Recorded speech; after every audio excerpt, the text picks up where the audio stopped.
Good morning, everybody. Hope you're all healthy and safe at home. Let us continue with the section 9.13 of surface integrals. So in the previous lecture, we had just discussed what is actually the definition of surface area, and we had seen the formula for it, and I had mentioned that we shall discuss how we had come to that derivation or came up with that formula in the next lecture. So in this lecture, let's see how we have obtained the formula of the surface area. So let's go into your textbook and so this is a figure this we had seen in the previous lecture. We have any surface z is equal to f of xy, or s is equal to z equal to f of xy, and we will project it onto the xy plane, and we will obtain the region R, and we will partition it into sub-regions, and we will choose a particular sub-region RK. So you can see in figure 9.13.1b, that is the enlargement of RK.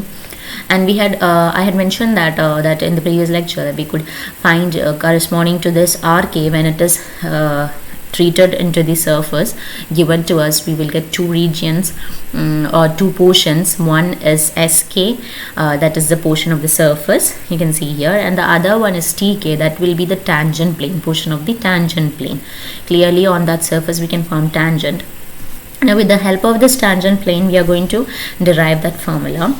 So first what we'll do is because that TK, the plane TK, will be more suitable for us to determine the area rather than the surface, the portion SK, because it might be curved or turned, it might not be smooth enough.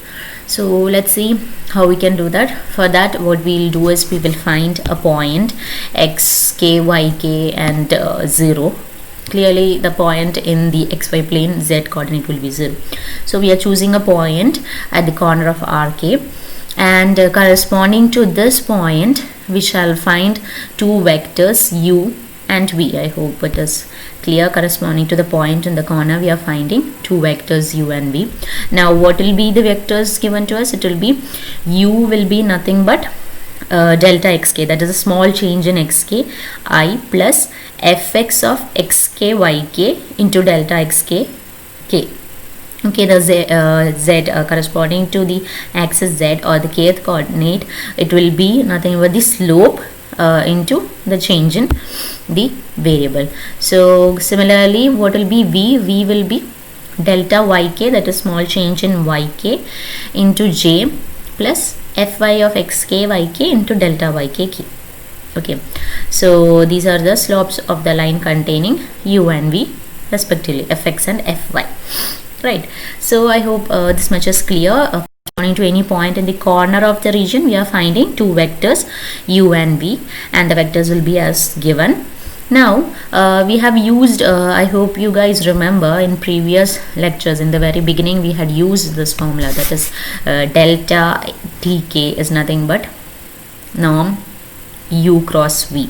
Right, we have discussed this earlier, we have seen this earlier. So let's see how we can calculate that. U cross v, we know how to determine the cross product. So u cross v will be nothing but minus fx xk yk I minus fy xk yk j plus k into delta xk delta yk. Delta xk and delta yk will be common. So what will be delta tk if u cross v is this? Delta tk is nothing but norm of u cross v. And what is norm? It will be nothing but, or it is the norm, or you can say that it is the magnitude, right? Magnitude of the cross product u cross v. So the magnitude will be nothing but the root of the coordinates, the square of the coordinates of I, j and k, right? So what will it be? It will be fx xk yk whole square plus fy of xk yk square plus 1 square, that is 1 itself, into in all the terms of I, j and k there is delta xk and delta yk.